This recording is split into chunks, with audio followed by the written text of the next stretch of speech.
All right. Hi, guys. Welcome back to the Library of Alexandria. And today, I am so excited. I am so excited because I have the incomparable here with me, the incomparable, unmatched Daniel Abraham, one of my absolute favorite authors, as the self-proclaimed #1 Daniel Abraham's stan on BookTube.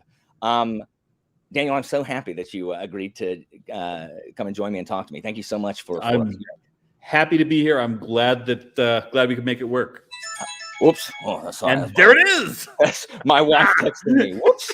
Well, there you go. Yeah, no, that's the first interruption of many, I'm sure. that's awesome.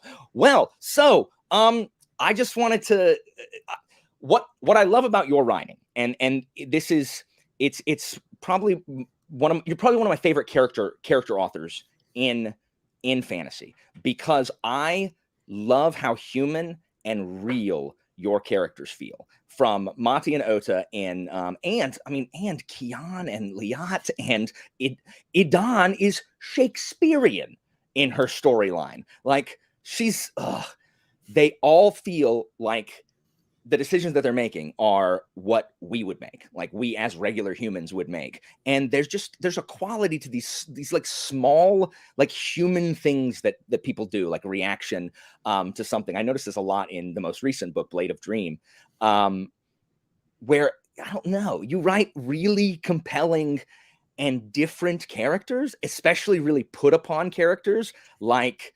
Getter Paliaco. Oh, Getter, yeah, wow. Who is one of the most unique characters that I have read. And so everyone watching, I'll try not to talk spoilers about specific series in like, unless I say it, so I can put it down at the bottom so you can, if you haven't like read all of Long Press Quartet or all of Dagger and Coin. But yes, how do you do that? Like, can you tell me something about your writing process just in general? I the writing process in general is I'd love to say that it was really well considered, and that I have this very conscious way. I sit down and vomit on the page. But what I will say is that when I was younger, when I was kind of coming up, I was a voracious reader of a whole bunch of different kinds of things, and I think a lot of that helped when it kind of became my turn. So I've got a lot of history in my reading. I've got a lot of memoir. I've got a lot of I've read a lot of MFK Fisher. I've read a lot of bell hooks. I read a lot of things that were outside the science fiction fantasy genre. And so there are some things that maybe are underrepresented in the fantasy genre that I'm able to reference because of that. Or maybe I'm making that crap up and it's all rationalization after the fact. That's entirely plausible too. I think it works. What's your favorite period of history to read about, that you read about? I really love kind of 1400s, early Renaissance stuff. Very cool. I mean, you can see that in the Dagger and the Coin stuff. I bought Medici Money because it said, love that book. Yeah, you said you researched using that book, so I bought Medici Money also, which is, I love trading houses. Like, it's hilarious, right? I mean, the thing that I love about bankers, is they've managed to convince the world that they're boring. Yes. That's such a shuck. That's not true.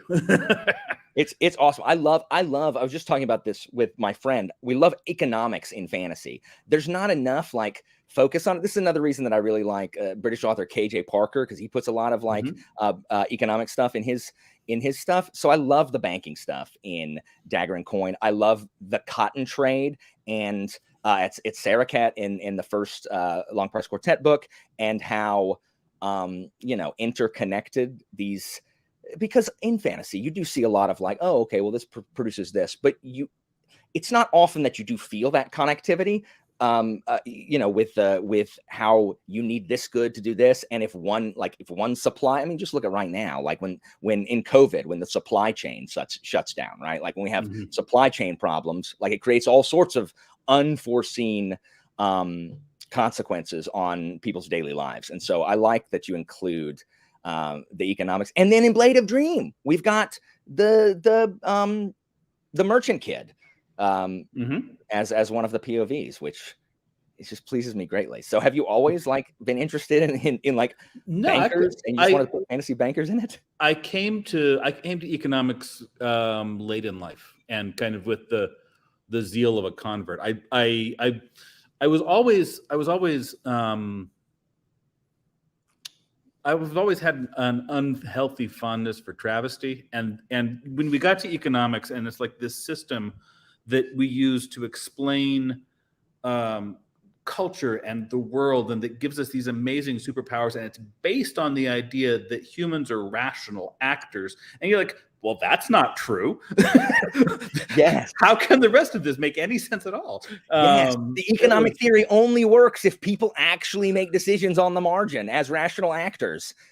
But now we have behavioral economics, where we can say, no, actually they're irrational, but they're predictably irrational, and then we can play with that. So there's just so much fun stuff there. I mean, it's just a body of knowledge that I spent a lot of time there. And I'm not a mathematician, so I didn't do any of the hard part. I could just like read the theory and do the storytelling bits, and yeah, they're great. And when you're doing something like that fantasy world, you have that little bit of plausibility, that little bit of accuracy, and it pops. It's like when you're building your fantasy map, and you make sure you put the trading hub in between two other things, so that you've got the money on tolls supporting the city, that there's a level of kind of feeling like you thought it through, that the reader trusts you a little more. Yeah. So yeah, I lifted a bunch of stuff for that. I feel like that's the game. That's the utility of that particular body of knowledge for what I'm doing. That's awesome. And I'm totally okay that there's no one looking at a graph with plus or minus quantity demanded versus demanded or whatever. I'm glad I don't have to look at a supply demand. Yeah, I did a little bit of graph in the Expanse stuff when we got to game theory, but I think we got that wrong in the Kindle version of the thing. So I'm not sure it was a good idea. I have not yet read the Expanse, but I plan to. There's a lot of it. It's a lot. It's 9 books, right? Nine novels and a book of short stories. Man, all right. I'm gonna get to it though. Next year is gonna be the year of the Expanse. Yeah. I'm gonna do it. It'll be there. Don't hurt. It'll be fine. And it's a TV show, right? Yeah, we did 6 seasons of TV. Wow. What was that like? Like what was working as an author and then having your work adapted to film? It was exhausting, because I was a writer on the show and an executive producer on the thing, and thank God the Expanse is a partnership with Ty Frank, or I don't know how it would have worked. That there were 2 of us made it possible. But it was interesting, because it was like we told a story, and then we said, okay, so here was the story, we told it, and now we're going to do it again, but we're going to use a different toolbox. We're going to, all of these things we had before, and we're going to keep like half of them, and then we're going to move over here, and we're going to put these other things we don't know how to use at all, and then we're going to retell. We're going to make the whole thing again, and just not out of the same stuff.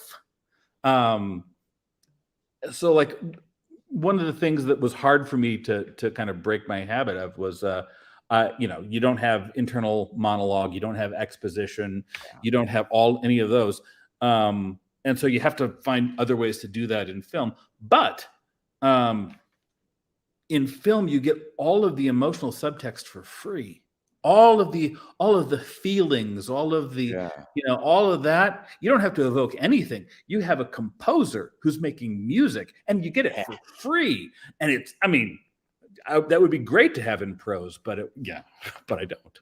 Yeah. The music, like, I know I'm being emotionally manipulated by music when I'm like watching something, but I mean, it's okay. Like it's much easier to get your emotions, like, moved in a visual medium, because they have the music, and especially if you have a really good actor that can also, No, when it's working on all cylinders, Mhm. it's nice. Yeah.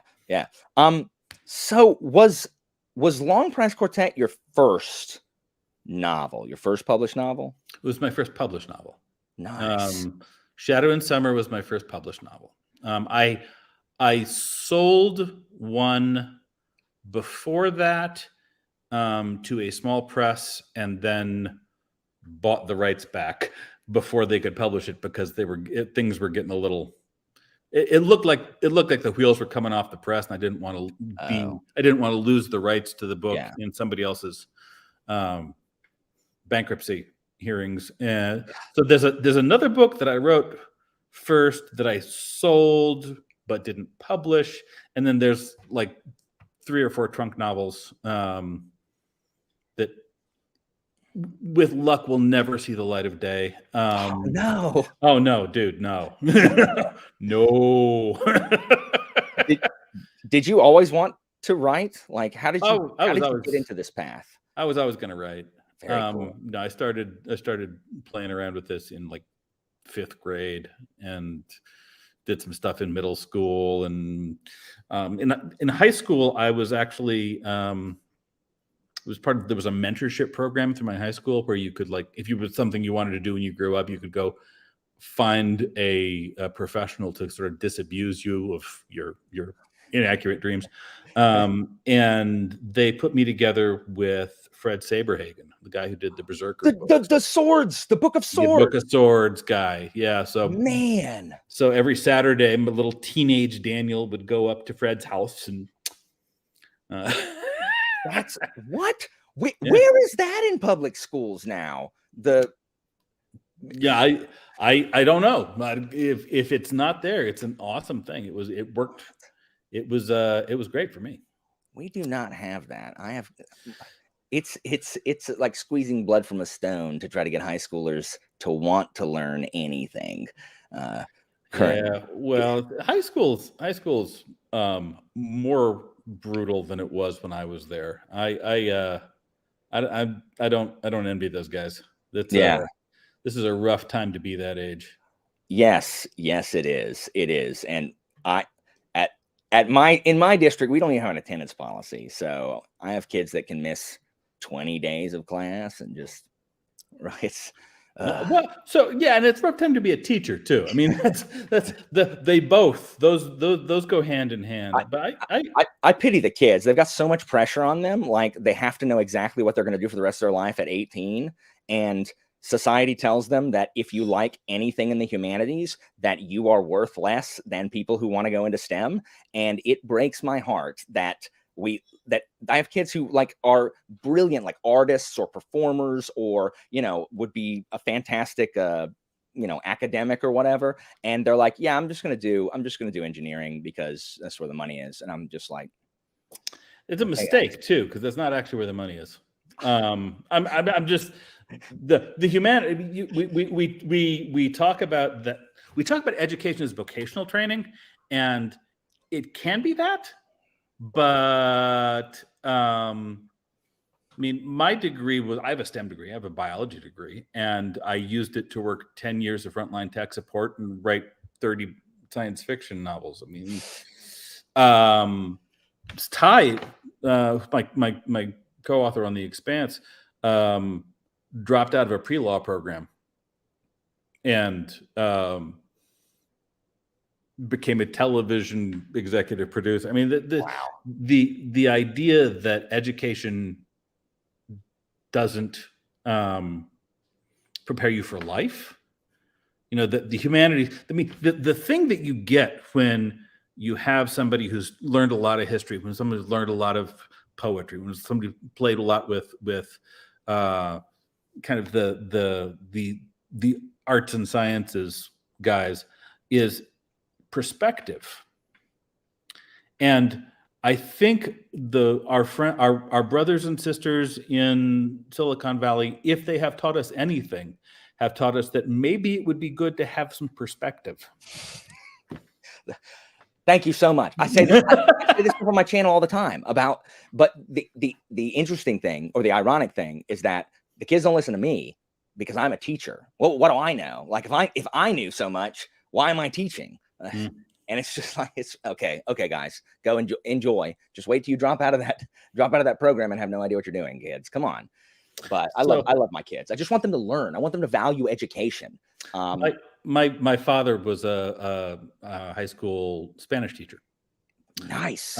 For years, and they had this thing where it was like the hobbies day, the day when you're supposed to come in and tell the kids to have hobbies, why it's important to have hobbies. And they had this guy come in, nice guy, I'm sure, who was like, when you get older, it's hard to make friends and meet people, and it's important that you. And my father was like, no. No. Hobby is the word they use to denigrate the thing that makes you different from everyone else. Preach. Hobby is what makes you different and special and finds the thing that you love. And we denigrate that because it's hard to control you. Yeah. When you have something that you love. He's not a teacher anymore. It turned out not to be a great fit. I just finished my 10th year teaching, and it's that's brutal. I mean, it's God's work, man. You're doing the work of angels, but holy crap. I also teach in Florida, so holy crap. Yeah, and I teach the classics. So I teach the Greeks and the Romans, and there's certain stuff you can't actually talk about the Greeks and the Romans without but the thing is, like, no one's coming after my class. Like, no one cares. Like, because I teach the classics, and anybody no one's even looking at what I'm teaching. Like, because, hey guys, like, the Greeks and the Romans, I mean, but here's why this is really subversive. Don't tell anyone. Yeah, seriously. I remember discovering why there were like 3 E.E. Cummings poems that we could talk about in high school. It's like, there's this one, this one, E.E. Cummings. Anything else that you read by him is either really political or about sex. So yeah, when we're translating Catullus, there's always like, I can't say don't read this poem by Catullus, because then they'll immediately go read it. But as soon as we talk about Catullus, they go look it up, and they find it on themselves anyway. And it's extraordinarily inappropriate for high schoolers. So I get it. But wow, we got off topic. Yeah, I'll talk about education all day, every day, because it's a critical conversation, man. Yeah, that's serious shit. So, but how did you come up with the Long Price Quartet? Like, where did the idea for that, like the on dot, which are abstract ideas bound to human-like form, and is that slavery? Can you enslave an idea? Like, these are just like some of the questions that are asked in this series, which, by the way, everyone watching, if you have not read the Long Price Quartet, for the love of humanity, go read just go read it. Like, just go read it and finish the whole thing. Don't judge it by the first book. Read the whole thing. The whole book's 1,200. The whole series is 1,200 pages. I know y'all slogged through 400 pages of Sanderson talking about light photons. So y'all read all of the Long Price Quartet and then come back and talk to me. So, sorry, that's my pitch. No, I hear you. The Long Price Quartet started as a short story. And it started as a short story that I wrote at Clarion West. Clarion West Workshop is this kind of boot camp for science fiction writers. And I went in 1998. And it was Sunday. And I had a story due Tuesday morning. And our teacher that week was Connie Willis, and she had given us an instruction. The rule was we had to start a story with somebody getting hit in the head. Nice. And I had been reading a short story by Walter John Williams where he used mudras, like hand positions, as inflection. That's awesome. And I had no idea what to do, and it was Sunday night, and I had to have something done in like 2 days. So I took those two things, and what came out was a short story called The Lesson Half Learned that got published in Asimov's and is the prologue to Shadow and Summer. Very cool. And then later on, I had sold a short story to Realms of Fantasy back when Realms of Fantasy was around. And Shauna McCarthy, who was my first agent, wrote to me and said, "Hey, this is great. I'm also an agent.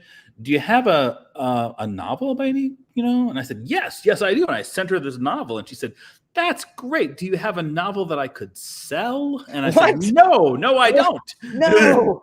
No, because it was not this novel. It was something else. Oh. And it was not saleable. And I said, I got this short story that I think is the prologue to something bigger. And she looked at the short story and she said, "Yeah, that's your project. That's what you're doing." And so I spent a year, and I was in a writer's workshop at the time. I was in a critique group. And I took my little chunks of the book to my critique group. And over the course of a year, they all said, "Man, your writing is so pretty, and I don't know what's going on in this, and I hate your protagonist." And I got to the end of the book, and that was the note the whole way through. Which one? Who do they hate? Ota. What? No, there's a reason. Okay. And this is my first published book. This is the first one. This is I didn't have all of my powers at the time. Okay, gotcha. So I deleted all the files, and I wrote the book again. I wrote the book I remembered, not the one I had actually written. Gotcha. And the one I remembered the second time through from scratch without any borrowings back was good enough to publish. Nice. And so that's the one that came out. Nice. I love Ota. Most of my friends, when they read it, everyone loves Amat. She's amazing, and everyone hates Liat. And that's okay, because I hate Liat too. Liat's young. I mean, she's a teenager. Exactly. She's just. We were all idiots. She acts exactly like my students, Daniel. Yeah. Exactly like them. So it's hard for me. Like, I hate her because she's annoying, but like I can't like really hold it against her. She's actual high schooler annoying. Like, they can't help it. No, I couldn't. I was as bad as any of us. Seedless is terrifying in that book. Seedless is terrifying. He is so just creepy. I love that he removes the part that continues, but they call him Seedless. And so he's used in Shadow and Summer. He is used for Saraket to get the jump on the cotton trade, because no one has to de-seed the cotton. Seedless removes the part that continues, or seedless. So he removes all the cotton at once, and that's how they have the corner on the cotton. They have an advantage. They have a selective advantage that nobody else can get. They have this that lets them control power, control trade, make lots of money, and it's also a tremendous threat to any other foreign powers, because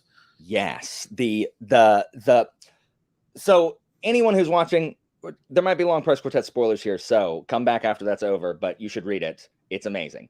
I love that the Ondot are, basically like nukes, like they're WMDs, like it's mutually assured destruction. And I have so many things to ask about this. Sorry. I'll start with, did you originally plan this to be a quartet? You? Oh, okay. So no, I went in with the idea that I wanted to do slices of this guy's life from really young to really old and see the changes in the world that happen in the course of a single lifetime. And that kind of came from, looking at my grandma. My grandma was born in the 20s and died, in the 90s, and that the sheer volume of change that she lived through, that she saw. I mean, that 2 world wars, for sure, a depression, the 60s, she and then she died in a world with cell phones, and the internet, and things that were unthinkable when she was a child. For sure. And that idea of epic wasn't one that I'd seen before. I completely agree. And one of the things that I think you do so well in this is I love the fact that there's a 15-year gap between each book. And I think you handle that gap so well, because in every book, there's only like a couple sentences that refer to what happened in the gap. But I never feel like we missed a bunch, like that we're left in the lurch. Like, you do a really good job of filling in the major details of the gap without, taking us on these big long flashback things and all this stuff. Like what? Well, I didn't want to do flashbacks. If it was flashbacks, you kind of like that's like actually telling the story. Yeah. I wanted to focus on this set of events. And so each time you come in, it's kind of like starting a different book. It's kind of starting a new book with new characters. And you have some experience of them because it's like running into somebody you knew in high school, It's like, oh, I remember who you used to be. Yes. Who are you now? Like, my friends and I still are like, what happened with Kian and Sinja? What happened? Like, what happened? There's one line, and we just have to infer what happened between Kian and Sinja. But yeah, I love that they are the same people, but with their experiences. So the evolution of basically Mati and Ota, they're different, but you can see how they're the same. Like, Mati is that same kid he is in Shadow and Summer. When he's in his 60s, he's the same. He's the same guy. What, Daniel? One of the most tragic characters in fantasy is a guy who just cannot accept responsibility. Who he's like the Burr to Ota's Hamilton, where like everything Ota wants, Ota gets, and Ota didn't even want it. And Ota just gets all this stuff. Anything Ota does succeeds, and everything. And Mati tries so hard, and he can't, and he just fails. And then he's got to fix it. And by fixing it, he makes it so much worse. And then he doesn't even learn. He doesn't, and he does it again in Price of Spring. And I'm just, and he's not a bad guy. No, he's not a bad person. He's not. As you're reading it, I was hoping that. That even kind of there was a convention I went to a long time ago that Tim Powers was at, and Tim Powers was talking about how he just doesn't want his villains defeated. He wants them humiliated and destroyed. And I was thinking, this is how we are different. I want my villains understood and sympathized with. Yeah. And that's, Mati, I like him. He's not a bad person. He's absolutely opposed in a bunch of ways to some other people who I also really like. And that's where the tension comes in. That's where the fun part is for me. Yeah. Part of, if you kind of look at somebody's body of work, you start seeing the things that interest them, that they're struggling with, that they're carrying. And looking at my stuff, I hope one of the things that you see is I really want readers and people in general to think about how complicated it is. Whatever it is, just notice how complicated it is. I'm very skeptical of simplifications. Nice.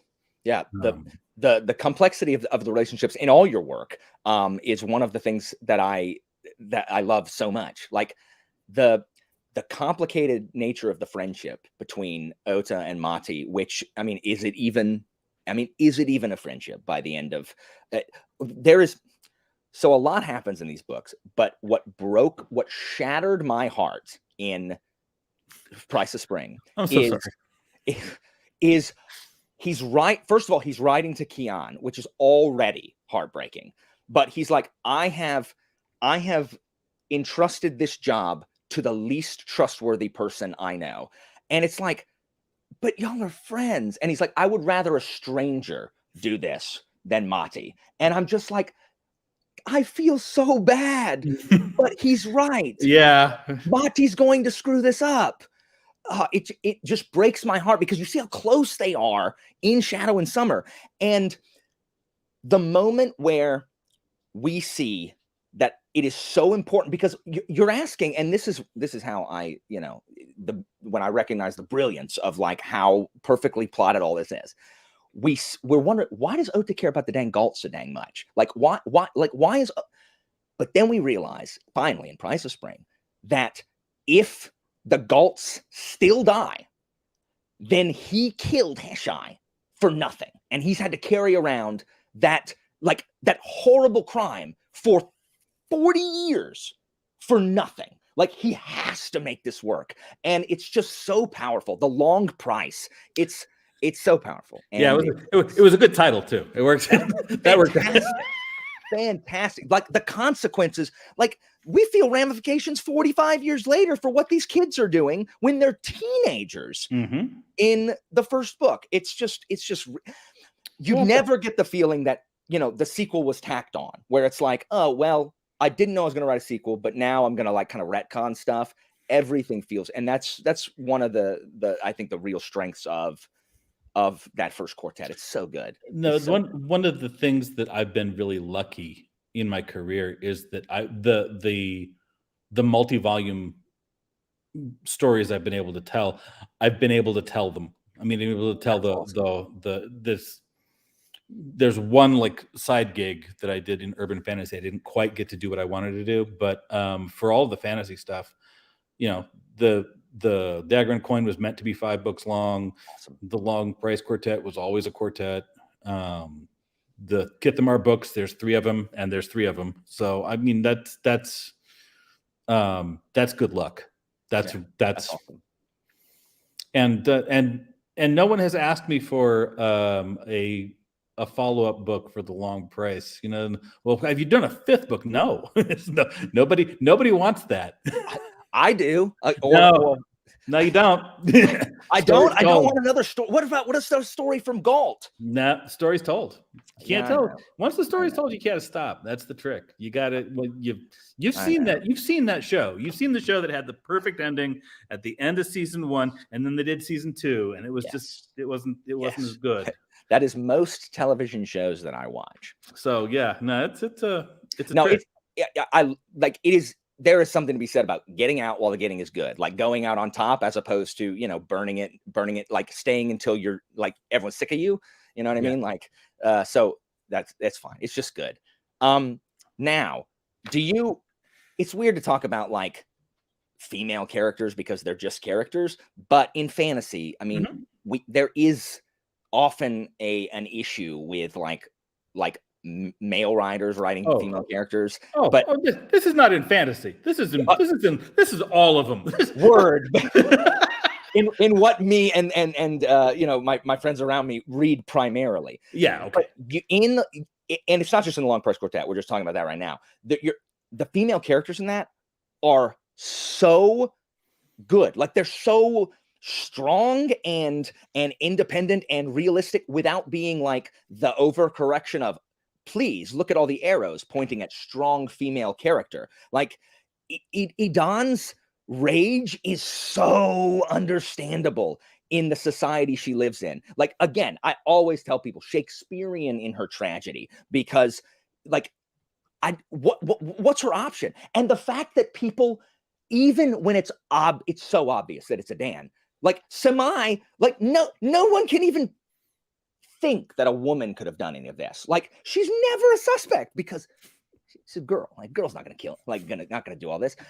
And then when Kian, another moment where the trope is subverted, when Ota's like, hey, yeah, so I'm the heir to the Kai Machi, and she's like, you gotta go.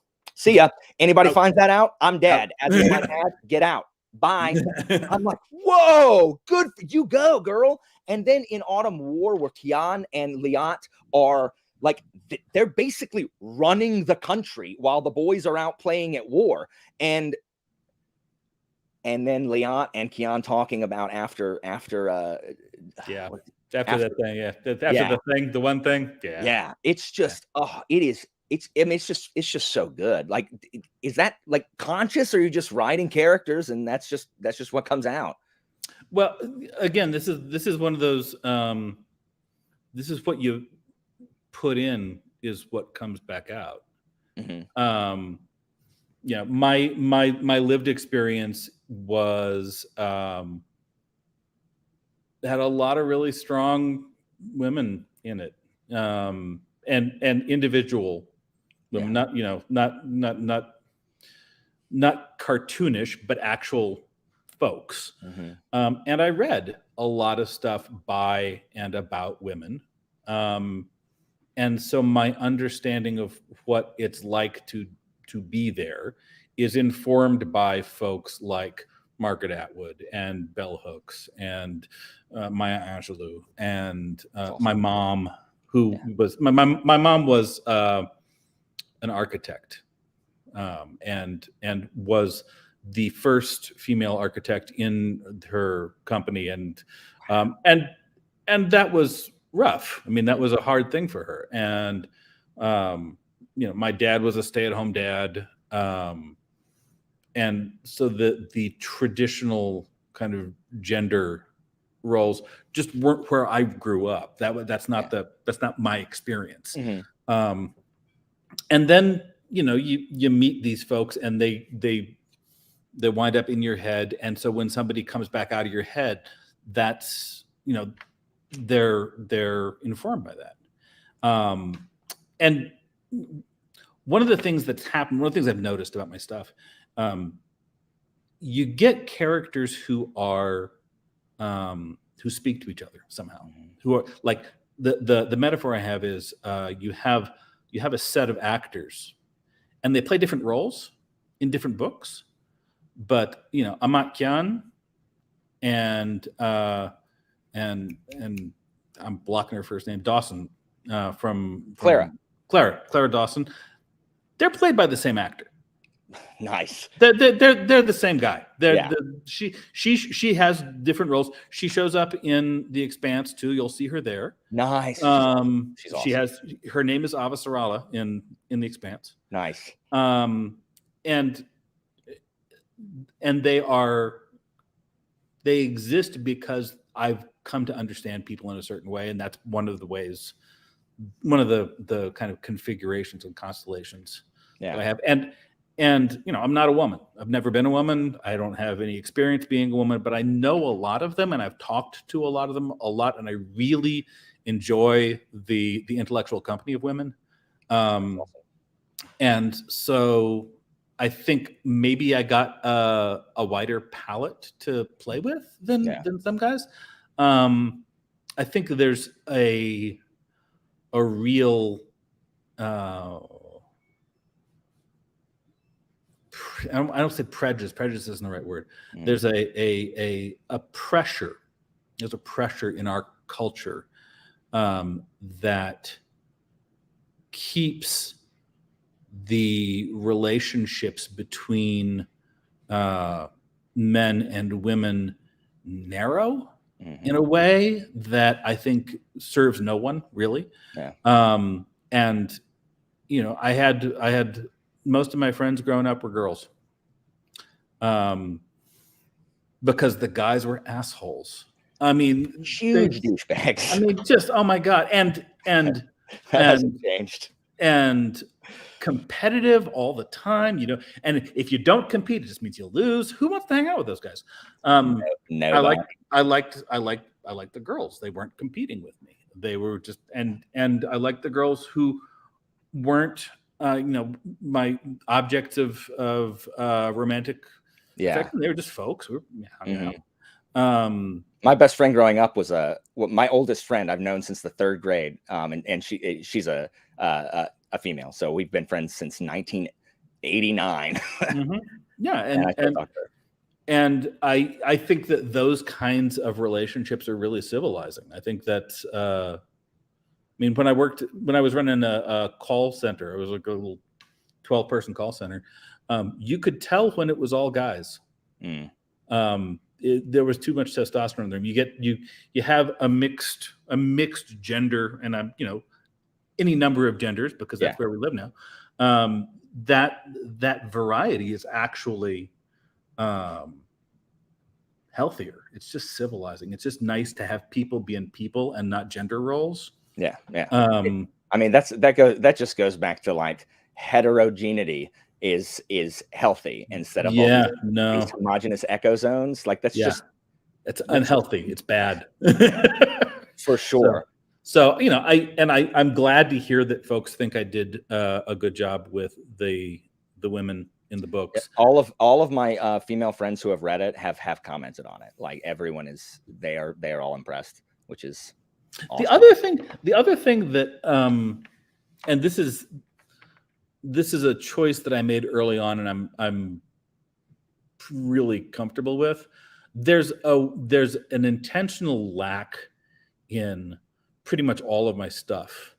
The big non-fantasy fantasy element is I don't groove on sexual violence. I don't enjoy it. I don't put it in. It's not entertaining. So, and there is in fantasy, there's a lot of conversation about how it just seems to be like that is one of the only like struggles a female in fantasy can go through, as if like they need some conflict for the female character. And so let's throw in her about to get jumped. There's an argument to be made in that if you talk to half a dozen women, you're going to get half a dozen stories. For sure. It's like 1 in 4 on college campuses right now, which is it's 1 in 4 that you heard about. Oh my gosh, that's even worse. That's terrible. I'm just saying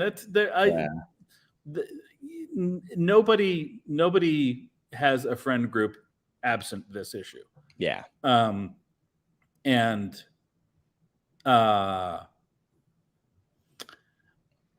So that I understand the temptation to include it in, because it is an experience. But I called it the curry rule. You're making a dish, and you have a really strong spice like curry. If you put curry into your corn dish, it's a curried corn. That's curry dish now. If you put sexual assault into your fantasy, it's about sexual assault now, because it's overpowering. Yeah. That's good. Yeah. And it's not the story I want to tell. It's not the story I feel like I have a lot of standing to tell. And the times that I have addressed it's been in short fiction, and it's been a story about that. Yeah. And then but I wouldn't want to spend a novel there. Yeah, I get that. And I wouldn't want to trivialize it. I wouldn't want to be, here it is, and we're just gonna do this real quick, and then the vast swath of you who are now uncomfortable and triggered and thinking about shit in your own lives I didn't want you thinking about, just put that aside, and we'll go on to the next story. It has got a unicorn in it. I don't want to do that. Yeah, I get that. I understand that. One last thing I want to talk about Long Press Quartet before we move on to Dagger and Coin is Ballister Geist is one of my favorite antagonists ever, because the fact that you made a guy who is literally committing genocide relatable, and sympathetic. Like his goal is genocide. He has to. He has to, because if he leaves even one alive, well, look what happened. Like, look what happened. He did leave one alive. But like reading it, some of my friends are like, "Oh my gosh, like this is genocide." Like, and it's like, yes, but at the same time, like he grew up with, you know, the Kaim using an Ondot and killed everybody in his town, and the constant threat. He had the constant threat. In that opening chapter where he's like, no one should have these gods in their pocket, and it's just so good, so good. Yeah, no, he's well, and this is the thing. This kind of loops back. I don't want the bad guys to be bad. I mean, he's doing terrible things because it's the conclusion he's come to, and he's got a strong argument. Yeah. And you know, some of the other bad guys we'll talk about later. Even when what they're doing is awful, there's a story that they're part of that if I can't bring you into kind of thinking they have a point, then I'm simplifying things. I'm making things easier than they actually are. Yeah, that's it's so good. Like that, the all the antagonists, and including one in Dagger and Coin that we'll definitely talk about. Yeah, that guy. That is. Whew. So I do want to ask, like, your books are not filled with action. They just or by the stereotypical version. No, they're not. They're not filled with battles. And in fact, the one battle in Long Price Quartet, the main one, where I love that Ota, the thing that Ota doesn't realize is how loud it is. He's like, oh my gosh, like, why is it so freaking loud? And I just thought that was awesome, because I don't think people think about that, like how freaking loud all that coming together is. Is that just a choice? Do you just not like writing? Is that just not in the stories you want to tell?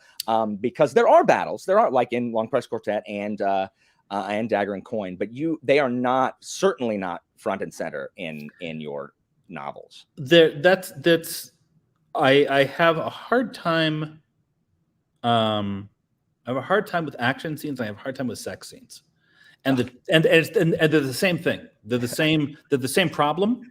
Oh no, no, seriously, because the trick about those is they have to tell the story about the character, whatever it is. You know, if it's two people rolling around on the couch, or if it's two people with swords drawn, or if it's folks chasing each other with guns or car chases or whatever that is, has to tell you something about those people, and it has to reveal something about them, and it has to move the story forward, or it's just kind of boring. You know, I mean, there are a lot of action films that are just dull as dirt, and it's frenetic action start to finish, and it's dull. Yeah, I completely understand that, for sure. And I've gotten better. I mean, one of the things that I think I really learned working with Ty Frank in The Expanse is how to put together an action scene better. I think working with Ty and reading Joe Abercrombie were kind of my where I learned about what you could do with action. But that's pretty late in my career. The early stuff in particular, I didn't do it because I just didn't care. It wasn't where the story was. It wasn't where the drama was. Yeah. And I just recently read Blade Itself. That's my first Abercrombie. I read it 2 months ago. Have you read The Heroes? No. I've just started First Law. So you got something good coming. Nice. There's a battle in The Heroes that is worth the price of admission. It's just that. That's awesome. Scene alone is astounding.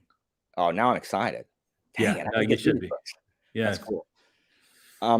But yeah, so okay, so that makes perfect sense. I don't particularly enjoy people just like rolling around having sexy times for no reason. I'm just like, I mean, I don't. Yeah, but why have we just stopped? But if you can do something where that moment is revelatory of who they are and of what's going on, and if something unexpected is going on in that moment and in their emotional lives.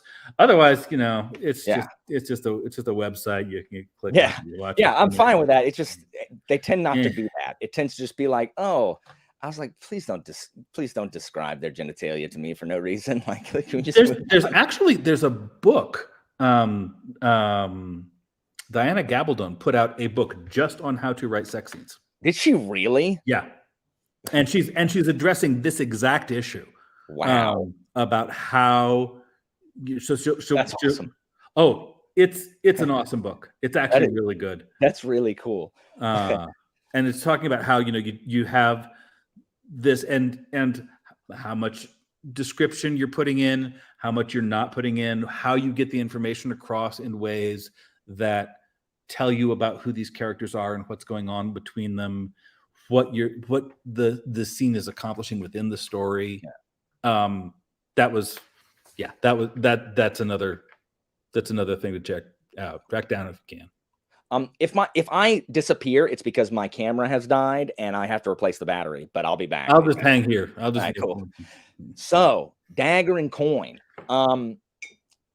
What gave you the idea for Dagger and Coin? I want to talk and we'll talk again non-spoilers about this series to start with, because and then there's spoiler stuff. But in Dagger and Coin, we got multi POV, and we have a girl, and then there's a bunch of different races in this one. Like what is his name? It begins with Y. Marcus. Yardam. Thank you, Yardam.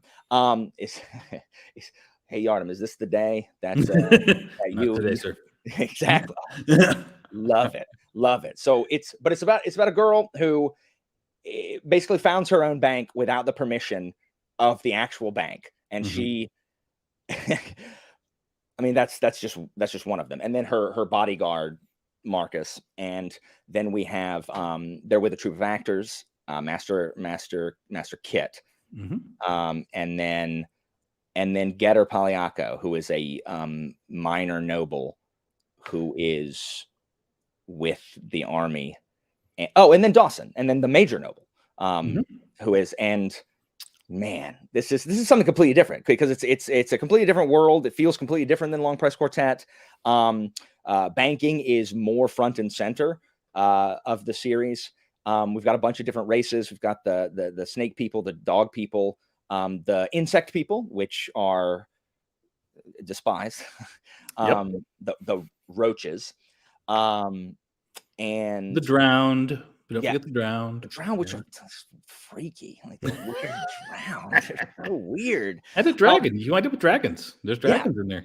Yeah, and then they live in this world that was once populated by dragons, and there was dragon emperors and stuff, and so there's these huge roads that the dragons built, and all this big architecture the dragons built. The dragons are gone, and there was this they fought against this the spider goddess. The spider goddess. Listen to the sound of my voice. Yeah, there's a joke in book 5 that I set up like in the first book. There's yeah. Well, okay, so when we talk spoilers, I need you to tell me what it is. I'll tell you. So where did the idea for this come from? Like, so here's what happened. Here's what happened. I had just done the Long Price Quartet, which was not really medieval Europe looking. It was not. It was doing this weird thing, jumping through time and somebody's life. It was intentionally a series that wasn't like other fantasy. It was intentional.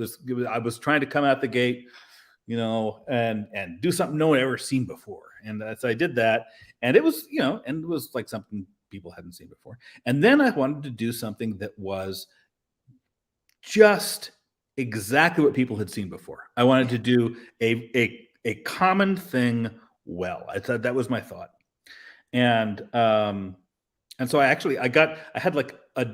called it the symposium. I had a day when a bunch of us went over to Melinda Snodgrass's house in Santa Fe, and it was George R.R. Martin and Walter John Williams and S.M. Sterling and Ian Tregellis and Carrie Vaughn was there, and we just talked about what epic fantasy is and what it's good at and what it's about and how it functions. And another thing that I'm a rabid fan of and love dearly is Babylon 5. I loved Kosh.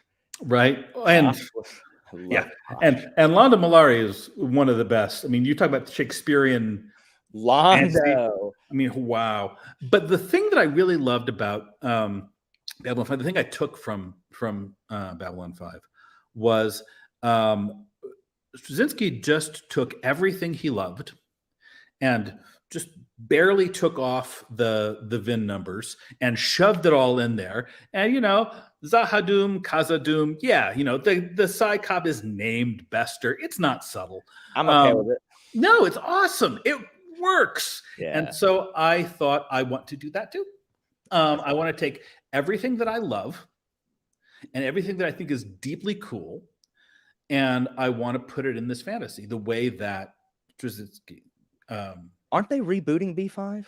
There's a possibility. Is Straczynski involved in it? Oh my God, yes. Okay, good. Just making sure. It's if it happens, it's his baby. Okay. No one else can do that. Just making sure they're not going to like trash it. You can't do everything else. Okay, good. But if they do, it's his, and he has said it's not a remake. It's not a continuation. It is, if you were making Babylon 5, but you were doing it now, what would it look like? And that's cool. And I'm on board. Yeah, that's exciting. But what I did was I took everything that I was a fan of, and I scraped off the VIN numbers, and I put it into a fantasy world. So Medici money. My thing about banking, I thought was, you know, I really thought that was cool. The Queen's Gambit. You seen the Queen's Gambit?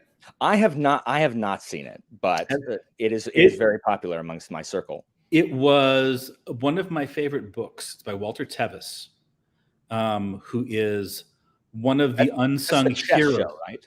It's the chess show, but Walter Tevis is amazing. Walter Tevis did The Queen's Gambit, which is the chess book.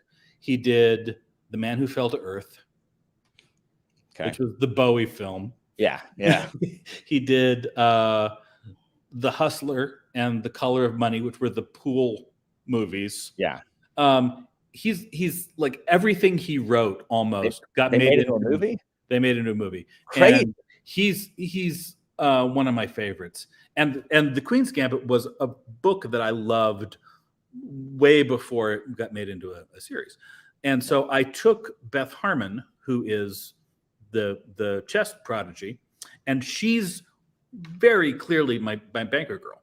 I made her into a banker girl. And that's awesome. And I took there's a guy named Friedrich Reck Malachewin, who you've never heard of. No.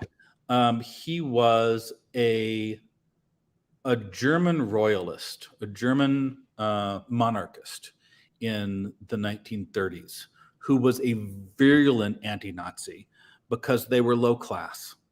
Oh, snap! Suck it, Nazis. He called the rise of the Nazis the revolution of the house painters. Oh my gosh! Who is this? I gotta find it. The book to look for is The Diary of a Man in Despair. All right. Okay. And he's now up on my Google. And the idea of someone who is so reactionary and behind times and so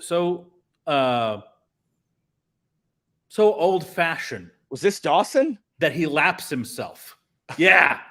No, it's somebody who's like, you know, I am on the side of right because I am so wrong.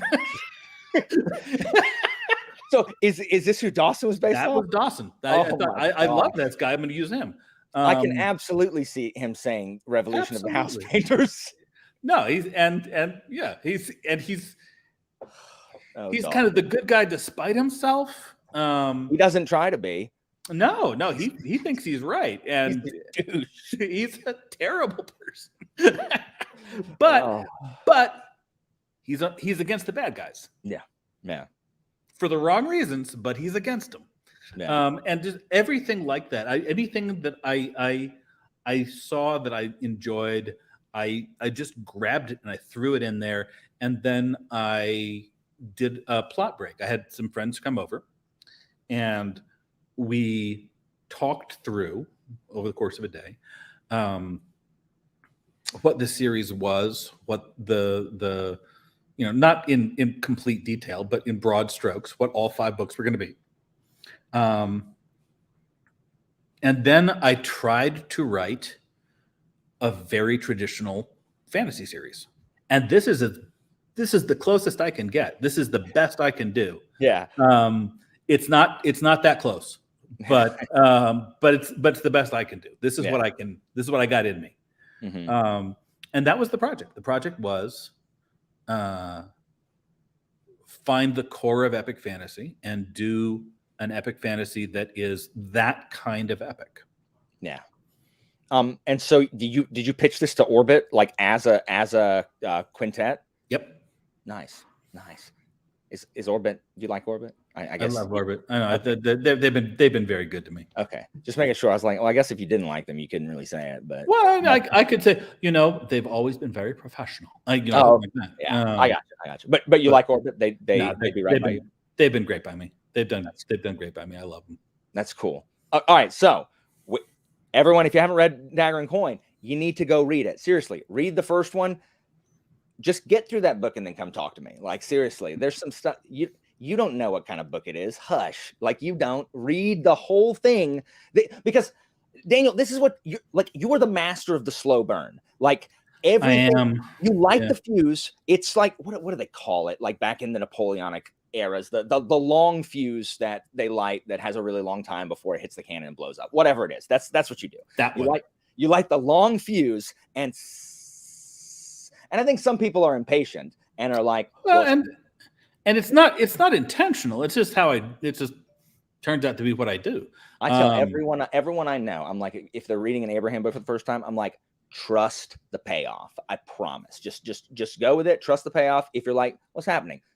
You'll see what's happening. Just go with it. It's so good. So we're going to talk about spoilers for Dagger and Coin because I don't want, so leave if you haven't read it.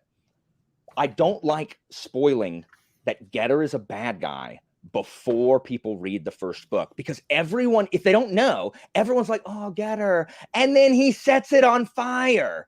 And he sets it on fire because it's exactly who he is.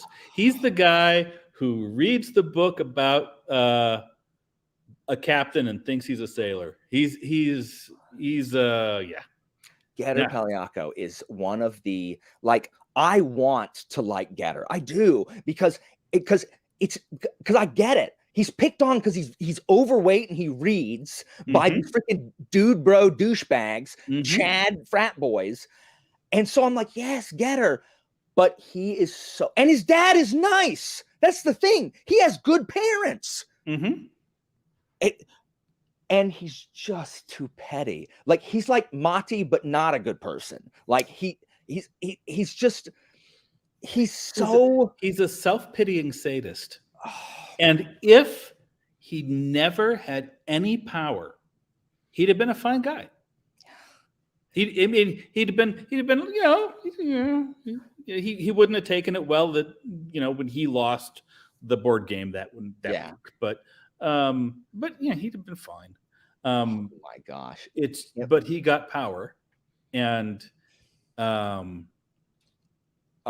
gosh. Him, like everything that Getter does, it's like it's watching a train wreck because you just hope that he's going to make the right decision this time.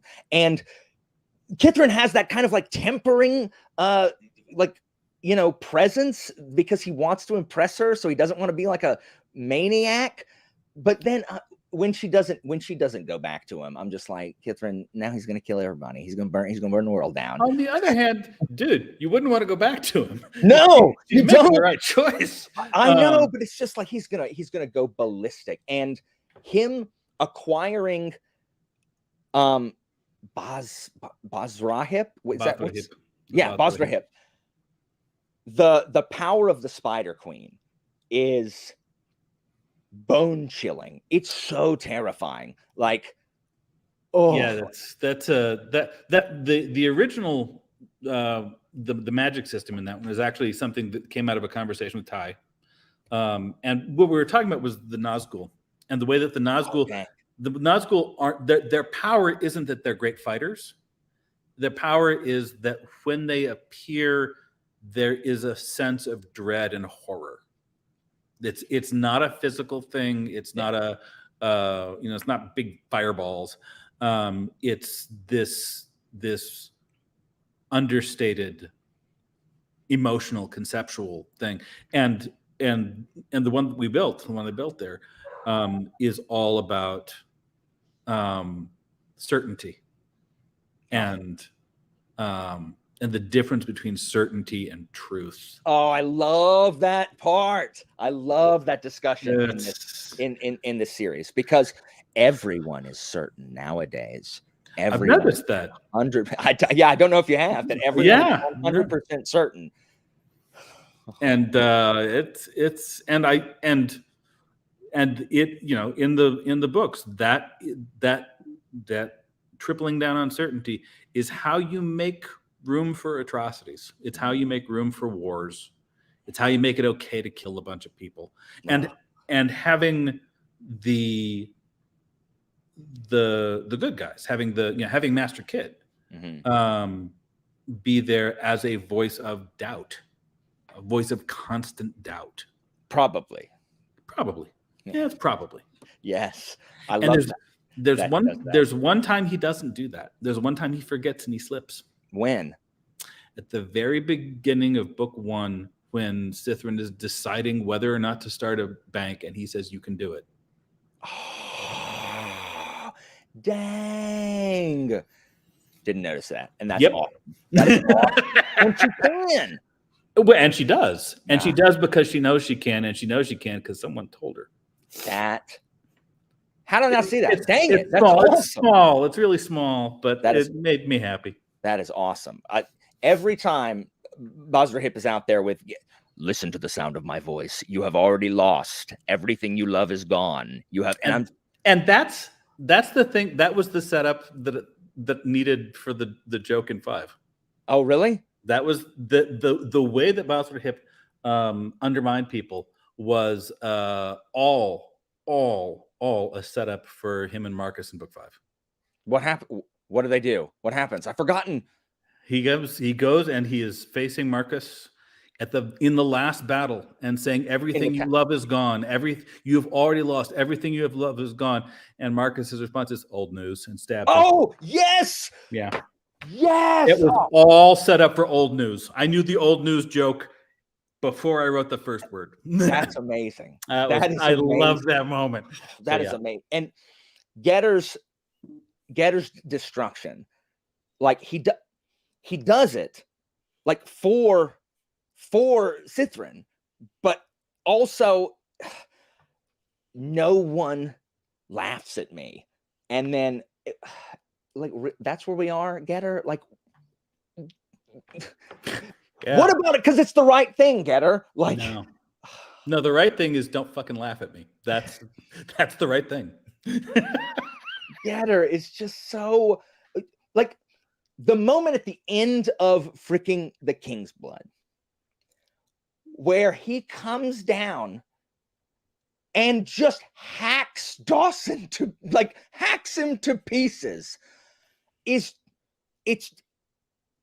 I was staring in horror. Like, my mouth dropped open. I'm like, oh no. Like, what are you? Why are you this way, Getter? Like, just have him executed, dude. Where did you come up with this character? Where did Getter come from? Have you been in the world recently? He's everywhere. I mean, he's this is Really thin-skinned people. Well, really thin-skinned, self-pitying,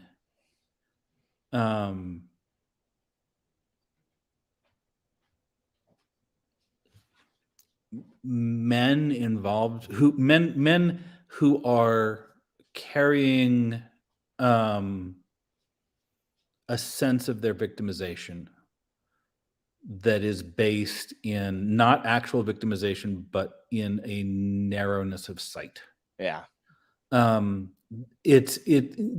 is kind of, I mean, he's kind of my response to Revenge of the Nerds.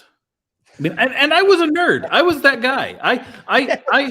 I had, when I was in high school, I had a true story. I had this big ass duffel bag, like a full-on duffel bag full of books, full of them, because I didn't know which one I wanted to read, and I wanted to have them all there. And I was going, I was probably carrying 30 pounds of books. Yeah, I was that guy. There was one time I was walking down the hallway, and I felt somebody's hand on the bag and kind of pushing it down, you know, that thing, you know, a little bully kind of pushing it down. It was the principal of my high school. I was that guy. I was absolutely that guy. I hung out with those guys. That was us, right? And the toxicity of owning that and then feeling justified by it. The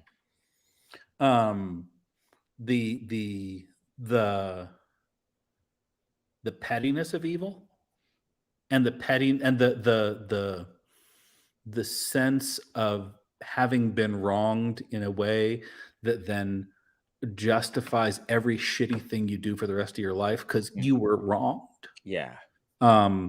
That's like, there are terms for that now that didn't exist when I wrote those books. Yeah, that is certainly culturally relevant.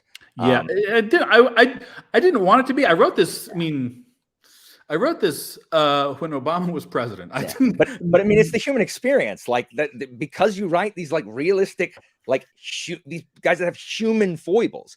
And Getter, he got power. He could have done good with it, and instead he's just as big of a bully as the people who pushed him down the latrine. And yet he never crossed Astor. He always took care of the kid. He always loved the kid. That's true. He never usurps him as regent. Yeah. Never thinks about it. Never thinks about taking power for himself. Never crosses his friends. Yeah. Was always planning to give it up when he came of age. Yeah. Absolutely. Never going to betray him. Like that's so complicated. And when his best friend's wife is having a hard pregnancy, he will threaten to kill every physician in the nation if she's not taken care of, because they're friends. Is it Jory? Is that his name? Is that Jory. his friend? And his relationship with Getter, how like he's like, no, like we're not. He thinks we're friends, but like he you murdered my father. Yeah. How are we friends? So, and everyone finds Getter loathsome, and yet he's sitting here like moving heaven and earth to make sure that she doesn't die in childbirth. Mm-hmm. So complicated. Like you like Getter, and then he's Getter again, and he's well, and that's the thing with that guy, right? The guy who's in the world now, the one who he's chiming off of, who is capable of friendship, capable of kindness, capable of just capable of a bunch of other stuff too. I was a nerd. I like those guys. Yeah.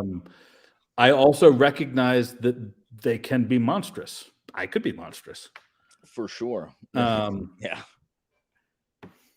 Getter's it's so good. Like Getter, he worked out good. I was very fond of him. That's good. He's so good. And then we talked about Dawson, who is Dawson. Like, I'm like, Dawson, let the farmers have a council, bro. Like, what is your problem? He's like, they're peasants. Well, and that's what comes out of fantasy. When you talk about the symposium, right? Yeah. Fantasy, epic fantasy, it's all engaging one way or the other with the medieval idea of the great chain of being. It's all about that, or it's either reinforcing it or it's in revolt against it. But that's the core of the genre. Yeah. You have something like the Lord of the Rings. That is arguing that you put the righteous king on the throne and then the world regreens. There's God and there's the king, and then when everybody is in their right place, the world is working as it should. And then there's Game of Thrones, where it's arguing that that's bullshit and it's all shit from the word go. But that morality, and that morality is playing out right now in our culture too. Yeah. And that's that idea of the righteous king is haunting America right now. Yeah. That idea of there being, the head of the family and then a hierarchy within the family, and everybody has a role and everybody maintains that role. And if you do not, it is a moral failing that will affect the crops, the weather, everything. That's the magic system that we're working with. And it's, and the dagger and the coin is in conversation with that, just the same as anything else with dragons and kings. Yeah. And Dawson's just a conservative. I mean, he's just somebody who believes that you don't have the farmers rule because farmers aren't politicians and they shouldn't rule. You don't invite the dogs to sit at the table either. That would be weird. Same idea. I never hated Dawson. I liked Dawson. I'm just like, dude, you have got to chill. Like, just soften a little bit. Like he incapable. Well, that's where we get Clara, who is wonderful. What she starts off, it's like she only has like 3 or 4 POV chapters in the first book. Like, she doesn't have very many. She's absolutely small in the first book, and then kind of does the handoff, right? Yeah. I love Clara. Like the widow's house. I didn't know the widow's house was talking about Clara before I got there. Clara is awesome. Like, what a powerful character. Yeah. Well, and she's she's the same player as Amat Kyan. Awesome. She is a middle-aged woman who is independent and has a certain power, and turns out I really like those. Yeah. And she's able to be basically the agent of Getter's undoing, because he doesn't get rid of her. Like, right at the he gives her the idea to oppose him. Oh, I forgot about that. Yeah, she's like, I had never thought to like. Are you plotting against me? I wasn't. Yeah, I wasn't. I am now. Oh, Getter, you're killing me, dude. Why are you this way? No, there were some nice moments in that book. There were some things I enjoyed. That's true. Let me tell you what no one enjoys: when freaking Yardam throws Marcus in a cart, and bitch had it coming. He did not. He did. I love him. I do, but he was gonna screw up. Yeah, He was well, gonna screw up. He was gonna biff it. He was gonna go be heroic and not trust the girl to take care of it. yeah, He was gonna be daddy when it wasn't daddy time. yeah, but he betrays Marcus. No, he doesn't. He throws him. He gives Marcus what Marcus needs at the moment, which is restraint. I mean, that's true, and he does hand it back. I was like, "Oh, Marcus is going to kill this guy." Like, And then you get the moment when they're like, why did you do that? You were going to screw it up. Yeah, I was. And he gives it back. And then Master Kid is just wonderful. His struggle with understanding the power that they have is, and he was hard to write. Was he really? Well, his dialogue all has to apologize for itself. Yeah. All of the things he says has to apologize for itself in the sentence. Mm-hmm. And so it gives him this really particular cadence, and it gives him this very particular voice. But you got to be really. There's a lot of information control. In writing a character like that. Yeah, because his dialogue has to be really specific, because he can't just say things like off the cuff. He has to be really. Everything has to be, in my opinion, in my experience, I think, I feel, that's all reflexive, all pointing back to him and kind of inserting that probably. Yeah, all has to insert the probably. That's so good. I love that they end up giving Cithrin her own bank, but first they give her the babysitter, because they realize, like, hey, you literally like robbed us, and like this is mad fraud, except that you've actually kind of done a halfway decent job. And it turns out that's kind of what we do. So yeah, that's great. And the fact that her plan to create paper currency. Yep. War gold. I need more people need to be excited about like economics in fantasy, because it was just like, she's creating currency, like paper currency, because it's all based. That's what it is. It's all based on a system of trust and people's word, and like none of it's real. It's all imaginary. It's all story. Money. Yep. Yeah. So the other book that just to put on your list, you ever heard of Huizinga? Johann Huizinga. He's mostly a medievalist, but he did this book called Homo Ludens. It's just dry as a bone. It's academic. It's very carefully built, and it's an argument that broke my understanding of human culture. Really? Yeah. He's talking about play behavior as the root of human culture. He's basically saying that the things like the same mechanism that fuels I'm on base, you can't tag me, fuels definitions of race, fuels government, fuels economics, is the creation of money. It's all play behavior. It's all games. And once you've seen that, it's really hard not to see it everywhere. What? It's kind of red pill is a dirty word these days, because it's been adopted by people. Co-opted. It's been by terrible people. It's been co-opted by people who don't seem to see the irony of where it came from and how they're using it. But co-opted by a bunch of getters. It's been co-opted by a bunch of guys who don't understand that they're taking it from like the literalized metaphor of trans experience in modern culture. But sure, whatever, guys, go for it. Wow. But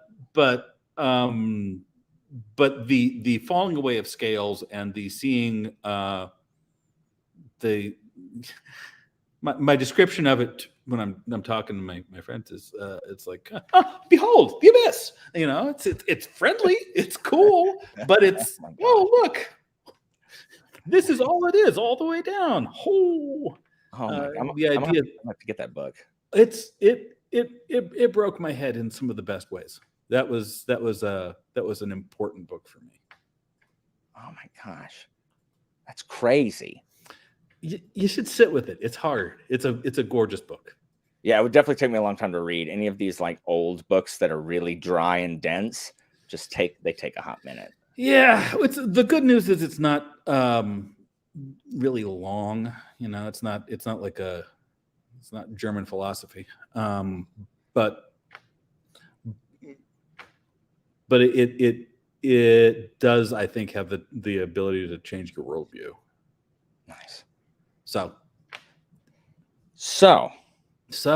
with all the last kind of thing on Long Price Quartet, we can't not talk about the dragon.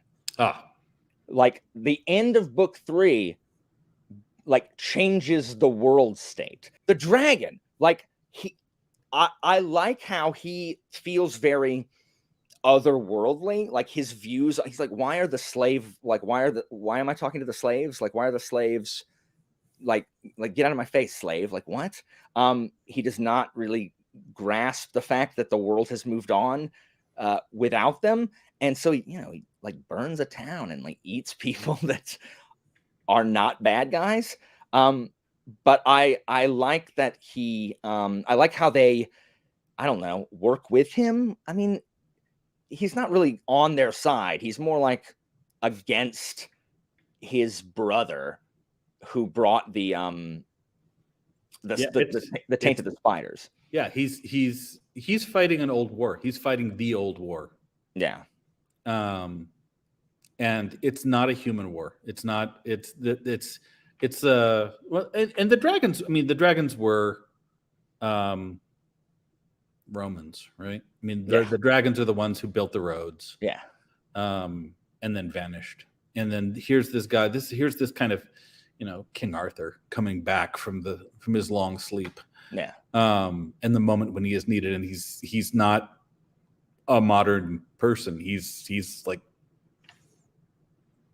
fighting a war that's in his head now. It's the only place that exists. Because everyone else is dead. Because he's the last one. Mm-hmm. And what he is, and the idea of being that guy, right? Of like, being in the middle of some vast world war and then waking up and the only things that are left are pugs. And it's like, and here are the pugs that were on the descendants of my pugs, and then over on that side of town are all the descendants of my enemies' pugs, and they're fighting, and I guess I'm gonna be, sure. But nothing but little pug dogs left. It's nothing but little pug dogs left, and I am the last man in a world of pug dogs, and they seem to have an emotional connection to me, and I guess I don't know. This is all that's left. This is all that's left, and so I guess I'll go fight the war of pugs, because there's not while in existential, Herzogian despair, because I am the last man in a world of pugs. Yeah. That's where the dragon is. He's looking at us and going, this is what's left. This is all that is left of our great empire, is these monkeys. And I love that. I love learning that it's the Dragon Emperor's curse, when Marcus and Kit go to the lair of the Spider Queen and charge in, and they just hit that statue, and it's like, oh wait, what do you mean there's no Spider Queen? Like, what? And Kit just has to when your reason for existing is taken from you, like, you have to deal with that kind of existential crisis. And Kit, who has been so sure that he has questioned everything. Certainty. He is so sure that he has questioned everything. And then turns out there was something he was assuming. Turns out the basic premise of his religion. It turns out that he should have maybe wondered about that too. He skipped that one part. It's so good. I was just like, what? And then Kit has his fit. It's really good. It's really good. I was a big fan of because that's what I read second. I first read Long Press Quartet, and then I read Dagger and Coin, because I knew it had economics in it, and I wanted to read about economics. So was it fun to write? Did you enjoy writing? Yeah, no, I had a good time writing Dagger and the Coin. It was I was younger. I had more energy. It was I could stay up late at night doing that. I'm much more disciplined now because I have to be. Yeah. I could do some of that in a white heat, and that was awesome. What year did Dragon's Path come out? I think 2011. Oh, okay. It came out. Dragon's Path was written the same time as Leviathan Wakes over in the Expanse. They were simultaneous, and Dragon's Path came out, and actually, when it first came out, the Kindle had both books. So if you bought Dragon's Path on Kindle when it first came out, you had Leviathan Wakes at the back of it. If you bought Leviathan Wakes, then Dragon's Path is in the back of it. Oh, right. It was just like two-for thing. People got really pissed off. It was very strange. Why? Because they thought there was half of the book still to go when they hit the ending, and then there was this whole other book they hadn't bought. I was like, why would that make them mad? Well, it's all about meeting expectations. If you don't make it really clear what to expect, people get pissed. I mean, that's true. That's true. That's just the way it is. I'm on the spectrum, and so I know, like, I deal with expectation stuff like all the time. We could have flagged it better, but I gotcha. Well, now let's move into your new trilogy that is not yet completed, and in fact, book 2 isn't even out yet, but it will be coming out on July. You've read it though, you know. I have, and it's so good. It's so good, and it made me appreciate, because this is what all, like what all your books have done is, after you're done, you have a greater appreciation for the work as a whole. Like, that's what Long Press Quartet did. When I finished, I'm like, oh, okay, look at that. Well, after finishing Dagger and Coin, it's like, oh, look at that stuff at the beginning. And that's what happened with Age of Ash. Age of Ash, my problem with Age of Ash is I don't like Elise, because I'm like, you have got to get over. Like, I realize you're dealing with your grief, but I'm going to need you to stop being the way you are. And then Samish, I love Samish. I love Samish. And then, finally, when Elise comes down off of her, I'm going to, okay. So I'm not going to talk about yeah. Which then it's like, okay, I can deal with you a little more.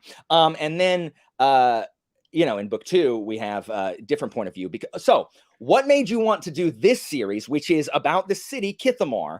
And it's basically the same year and time from different perspectives in each book. In book 1, we've got the really low class kids, Elise and Samish mostly.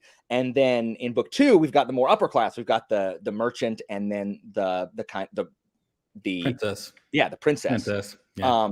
POVs. So where did this come from? But there was a long time after I was done with Dagger and the Coin, when I didn't think I had anything else to say in fantasy. I'd done my weirdie, I'd done my standard. Yeah. I didn't know what else I had to say. I didn't know what else there was to do. And it took me a long time to find something that was exciting. Because I didn't want to just do an adventure story, kind of to be an adventure story without it being something that I had something to talk about. And the thing is, what I found was there's different kinds of epic, right? There's the Long Price Quartet epic, which is through time. This is a one person's life. It's the epic nature of one whole long, well-lived life. Which is not the usual epics. Yeah. And then there's the usual epic, which is the broad canvas, the world spanning in a relatively small time, but a lot of characters and a lot of moving parts and a lot of, and then there's this other thing that is the epicness that happens inside any individual room with 7 people in it. Dang. You go into your classroom and there's 30 people in there. There's 30 different stories going on. There's 30 different, That's awesome, profoundly important lived experiences going on in the same room, often completely unaware of each other, and impossible to keep track of. I mean, you would have to be God to really see how all of this fits together. Mm-hmm. And that's the argument. That's the argument of Kithamar. The argument is, here's this really constrained story with this incredible depth that is, and it's a depth that we all navigate every day going through our, just, going to pick up the milk. So the idea of telling the story, telling different stories, telling different standalone, complete stories Mm-hmm. in the same city, in the same year, with every other story going on in the background of the one that we're seeing. So, here's this mention of a thing that for you, it's not a big deal. And for the other guy, it's life-changing. Yeah. You always see the same snowstorm. Every book, that snowstorm is the same place. Yeah. Because it's the same snowstorm. Mm-hmm. It means different things. And I wound up writing a tragedy, and then a romance. What's the third one? A history. Oh my God. I'm so excited. It's the tragedy and the comedy and the history. So it's the 3 kind of Elizabethan genres. I'm so excited. And it's the pitch I made was, you ever see Kieslowski's 3 Colors? I have not.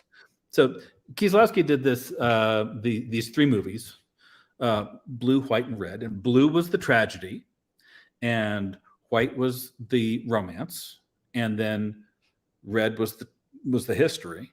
And I thought, I really love these movies. Mm-hmm. And I really loved Robert Asprin's Thieves World stuff. What if I put them together? What if I and in Kieslowski, each of those movies is happening in the background of the other movies. So at the very end of the last movie, you see a moment when all 3 stories touch each other just in passing. That's so cool. So it's not I'm interweaving it more, mm-hmm. but there are ways where there are references in Kieslowski to this. So I stole the parts that I thought were fun to do this other thing. I don't think anybody would mistake me for Kieslowski. He's a master of his craft, and this is not his craft. This is he was doing something else. Yeah, I'm doing this. But I got to do the tragedy. Part of the reason you don't like Elise is she's in a really unpleasant, self-involved, hard place to be. Mm-hmm. And I understand it. I'm just like, right. I can see from the outside what she's doing and what's happening, and it's like this is going nowhere good. Like you absolutely. But I love in the first book the exploration of how different people deal with grief in different ways, and Elise's grief is just not handled in a healthy way. Like Elise's grief, Samish's grief, Safa's grief, everybody in that book loses someone. Yeah. Everybody is suffering a loss. Mm-hmm. And everything in that book is about navigating loss. Mm-hmm. Second book, it's all about love. Everybody is in love. Everybody is loved in different ways. So we have, we got our two main characters. They got their thing. We got his brother, and he's got his thing. We got the captain of the guard, who's a part of a love story in his own kind of, Captain Senate is the best, and I love him. Right, and he's his Moby Dick like obsession, and the way that his people love him, and he loves his people, and that conversation. There's a conversation in there between him and the guy who used to be in the guard and lost half his foot. Yeah. He runs the inn now, right? Who runs the inn, who runs the pub. It's a love story. I mean, that's just a little love story. Yeah. And it's all about. So the first one is kind of soaked in grief and loss and recovering from loss, and the second one is soaked in a bunch of different kinds of love, and a bunch of different love stories, and a bunch of incompatible love stories, and and then the third one is about. I mean, this is a spoiler for Red. It's about the patterns of history and the ways that the things that we're going through, other people have gone through, and the ways that what we're going through, our children will go through. Yeah. This is a the organism recreates not the exact same story, but we have more in common. We have the things that feel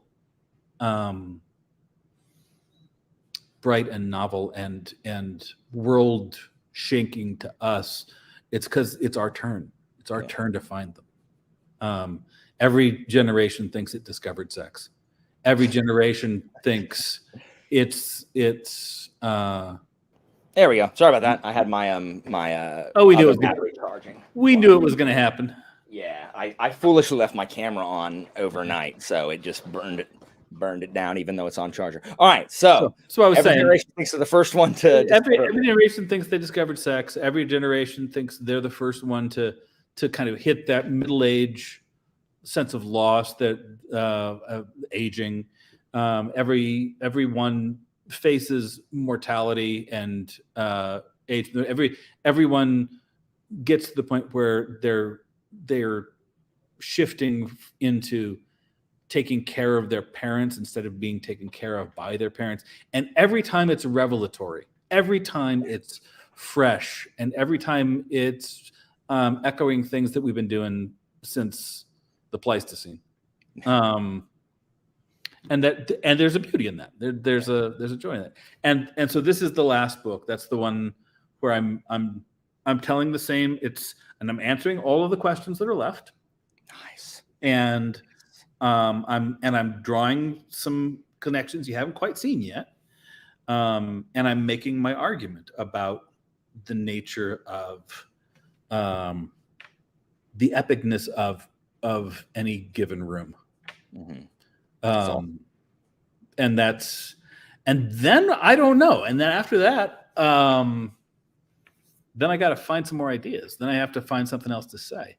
I get the feeling this is the last series that I'm gonna do. I haven't done much standalone stuff. Oh, I mean, look, I love standalones in a world where everything is 20 books long. Like, but look at the stuff I've done. I've done one book, I think, that's a genuine, that's published anyway, that's a complete story in itself. And that's the one I did with George and Gardner, Hunter's Run. But the Long Price Quartet, that's 4 books long to tell the story. The Dagger and Coin's 5 books to tell the story. Expanse is 9. Expanse is 9 to tell the story. 9 plus a book of short stories to tell the story. I've been doing epic. I've been doing big stuff. Yeah. I did a Star Wars novel, but that's part of this vast Yeah, massive. And the idea of doing something that just tells the story start to finish, and there's nothing else to go. You don't have to go buy another one. You don't have to wait a year. You don't have to track. Just Would it be fantasy? Well, if it's Daniel Abraham, it's gonna be fantasy. Okay, cool. Nice. If it's sci-fi, if it's Daniel Abraham, it's gonna be fantasy. If it's sci-fi, it'll be with Ty, and it'll be James S.A. Corey. If it's urban fantasy, it'll be Emmeline Hanover. That's Unclean Spirits, right? That the first one. Yeah. I have that. I have not read it. It was it had the disadvantage that the urban fantasy as a genre fell out from under it halfway through. It was supposed to be 10 books long, and they were very kind in giving me a 5th book to tie it all up. But I gotcha. Yeah, it didn't quite turn out to be what I was hoping it would be, because I just didn't sell. Yeah, happens. But Kithamar is first of all, y'all, Blade of Dream comes out next month. And also the big thing around my friends, they're always like, why is there only one dream? Why? Because fantasy naming convention, it's Blade of Dreams, right? Like that like you want to say Blade of Dreams, but no, Blade of Dream singular, which I like. But everyone should reread. I think this series especially will benefit for a reread, because I'm definitely going to reread Age of Ash and Blade of Dream before book 3 comes out, whenever it comes out, because there are so many of those events that are not important in book 1. There are events that are not important to Elise and Samish that are of incredible importance to Elaine and Garrett in book 2. There are things that happen where you're like, oh, look, and now this has happened. How did we get there? That are explained in book 2. And so I greatly enjoyed the experience of listening to Age of Ash while I was reading Blade of Dream. It was like 2 different stories happening at the same time. Now I read faster than I can listen to an audiobook, so I finished Blade of Dream way early. But I was greatly enjoying that experience, because there's so many of those. Yeah, there's some conversations that mean very different things. Yes, and I like that the both of the prologues are they identical? Or they're very nearly identical. Yeah, they're very similar. Well, one of them has fewer typos. but they're all dealing with the funeral procession of. It is largely identical. Yeah, and I have figured out 2 of them, and I think I know who the third one is. Like, of the three people that we're zooming in on. Yeah. And it's now let me ask you this. Could you theoretically read Blade of Dream before Age of Ash? Sure. You could, really? Why not? I mean, because it no, there's no reason not to. Y'all hear that? Y'all can read Blade of Dream before Age of Ash. Now it does both ways. So if you read Age of Ash first, there's stuff that's spoiled for you for Blade of Dream, because you already know what happened. Sure. And there's stuff that makes more sense after, if you read Blade of Dream, there's gonna be some stuff like, well, where'd that come from? And then you go over there and you say, oh, well, that's where it came from. Yeah. It's like, well, why did this character do that? And then you go over and say, oh, that's why that character did that. You should read both, y'all. So, but and ultimately, you're going to need to get all 3 to get to see what I'm doing, which is my fault. I mean, that's a decision I made. I love the conceit of that. The same event through different viewpoints. Like, I mean, I loved one of the stories that I liked in college was Rashomon. I love the thing with Rashomon, though, is it's actually looking at the same event. Yeah. And trying to make sense of it from a bunch of different perspectives. Yeah. This is like the same cocktail party. It's like, they're completely different stories. Yeah. The only event that links everything is the prologue, the death of the prince. Like that's where we all like meet up in that prologue. Where there's the death of the prince, and there's the Christmas party, and that's the only time. Yeah, all 3 come together. That's awesome. But yeah, that's that project. Again, we're not talking spoilers just yet, but Kithamar, what I think works so well about this is your ability to, like, it's as if Kithamar itself, the city itself, is like has a breath of its own. Like, you really bring the city to life, and in completely different ways in Age of Ash versus Blade of Dream. Because in Age of Ash, everything's dirty. Everything's dirty. The narrative is dirty. Like, everything's just gross. It's just all gross, and you feel grind, and you're reading it, and I feel like I go take a shower because I've just stood in the mud.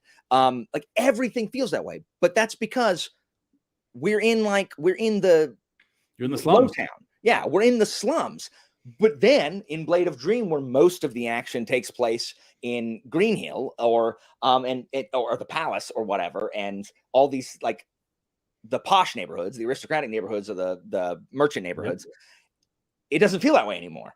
And yet the city still, like, now you've brought this neighborhood to life, and I'm just really, really impressed with your ability to do that. Like, Kithamar is almost like a character itself because it just feels so real. And each section we're in, and they feel real in different ways depending on whose perspective we're looking at the city from. Well, and that's the city you live in. That's the city we all live in, right?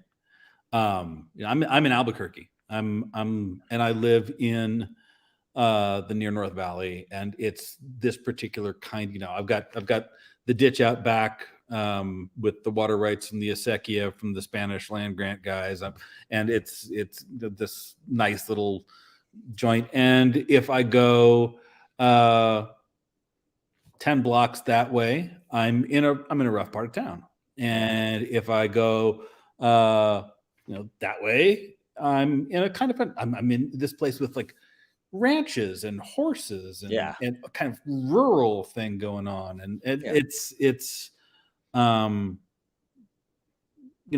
that's part of that feeds into the argument that I'm making in the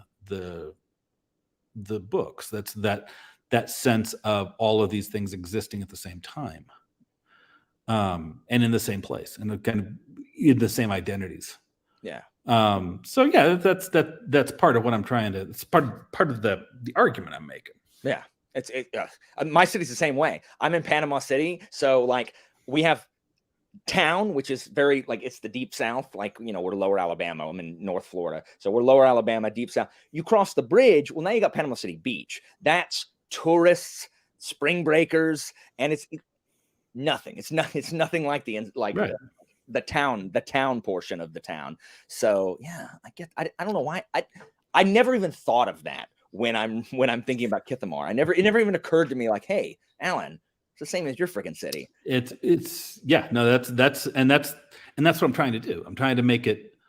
There are folks who live in my city who have a completely different experience of it. Yeah, that's just really cool. It gives like just a sense of place. It does feel like Kithamar, like you're Long Hill, Sorry, Long Hill's Long Hill. Long Hill's Long Hill.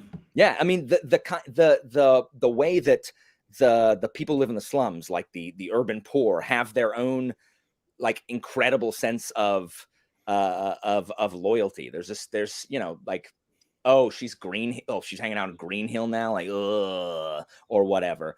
Like someone who's forgotten where you came from, because like we're all from Long Hill. Like we're supposed to be like Long Hill's Long Hill. Like we're supposed to be on the same side. And then you see the other guys for whom, that place where you had all that sense of pride of place and identity. They look at it and go, oh, it's a scary place. You don't want to go there. Yeah, you don't want to go there without an armed guard. Yeah, no, too scary.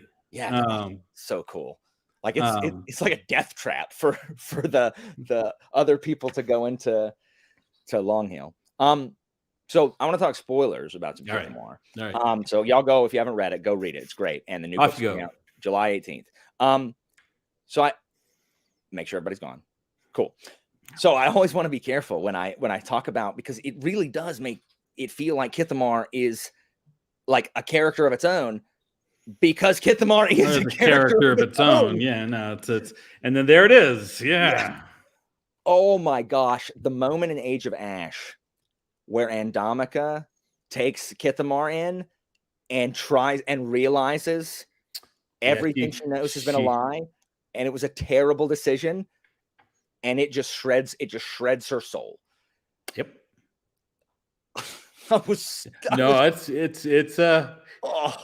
She got groomed. She got set up. She got awful. built to be victimized and was then victimized.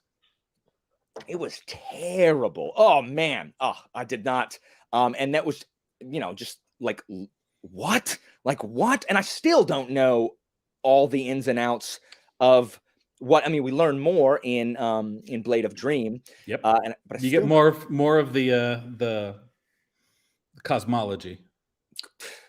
Yeah. And then behind the door in Blade of Dream, behind the, like, why was Elaine able to open it that one time by just doing, like, still don't know any of that. Don't care. That's where the lore is in that room. And I've got to know what young Havel is up to. Like, I've got to know. Like, I've been interested in that character since the first time when Kithamar notices that he took a piece from the game board. I'm like, what is this guy's deal? And I was certain book 2 was going to be from his perspective. I was certain. And then I read the blurb, and I'm like, Garrett.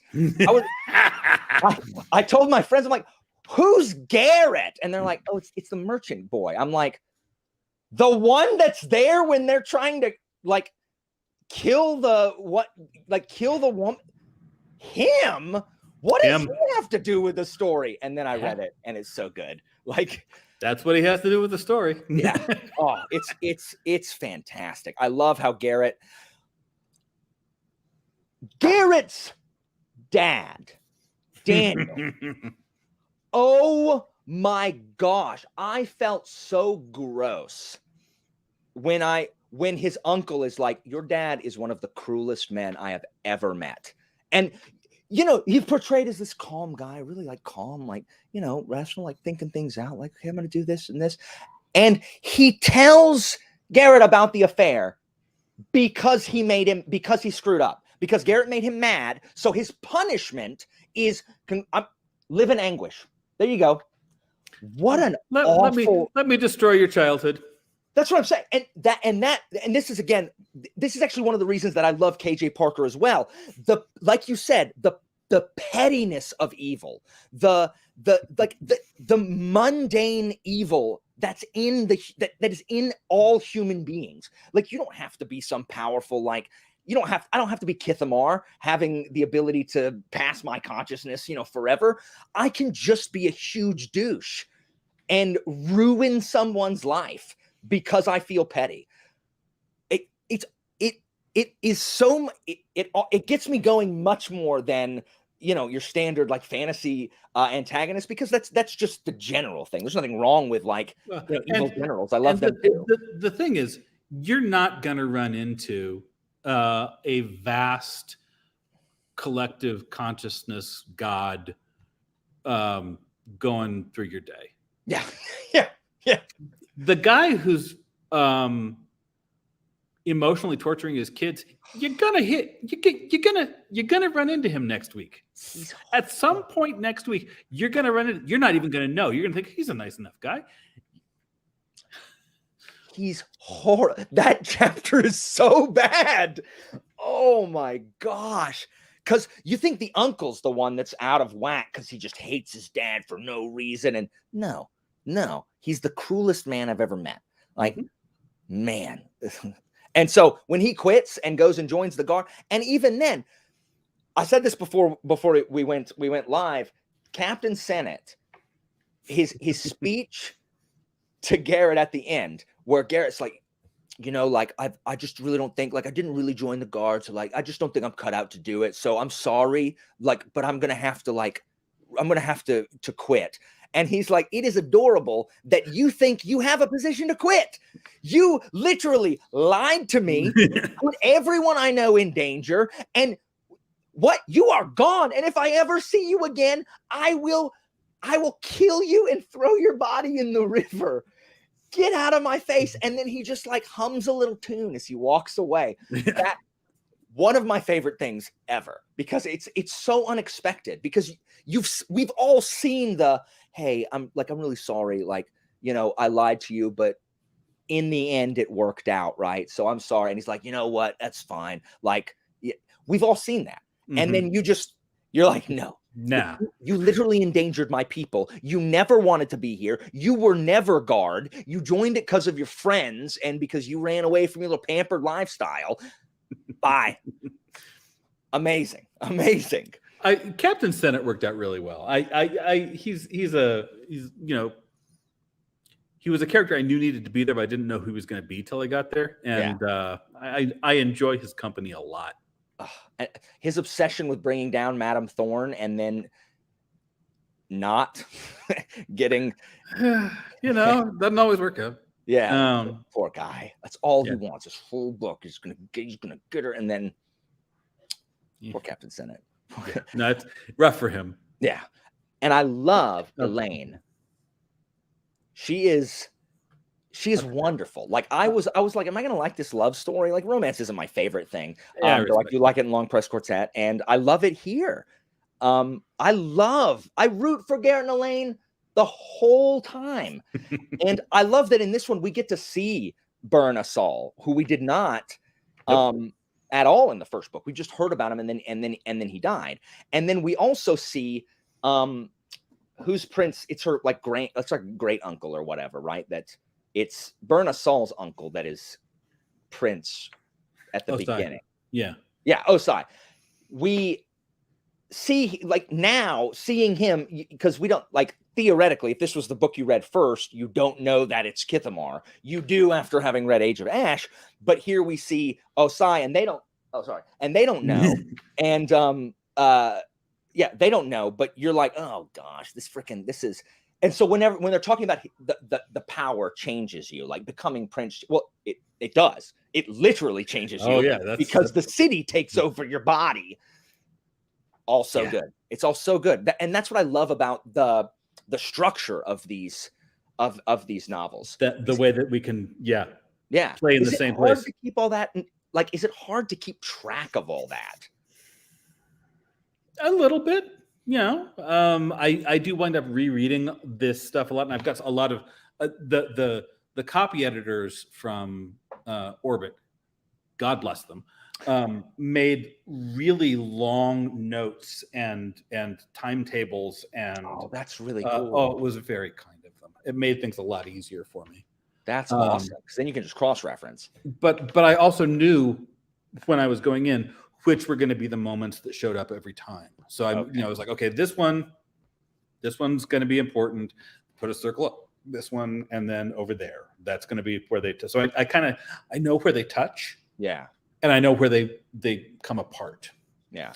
The one character I'm going to just shout out because you haven't mentioned her, and I'm particularly I like her a lot, is Elaine's cousin. The girl who's sleeping with the priests. Yeah, no, I loved spending time with her.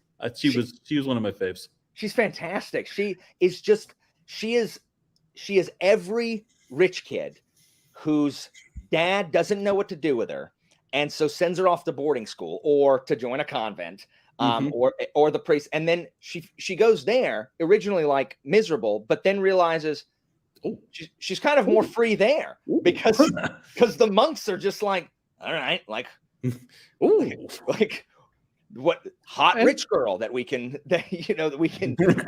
and she's kind of happy there. She ekes out an existence where she doesn't have to pretend she has to give the pretense of, like, being a priest. Yeah, but beyond that, she doesn't really get in trouble. Like, everyone kind of knows. It's one of those things where everyone kind of knows what's going on, and you just ignore it. And it's just people. It's just people. Yeah. It's just people being people wherever they are. Yeah, I love her boyfriend, Priest, the one that's like really worried about her and is the go-between between like Garrett and Elaine and her. I love that guy.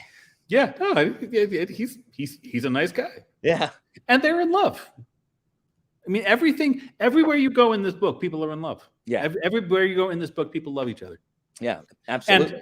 And even evil dad mean, you get that one bit, and this is so many spoilers, guys. I'm so sorry. Don't go read the book. Don't listen to us. But at the end, when you actually get the where the title Blade of Dream, what it refers to, that's Gareth's mom at the end talking about her relationship with her husband, who is a terrible husband but a great business partner. Yeah.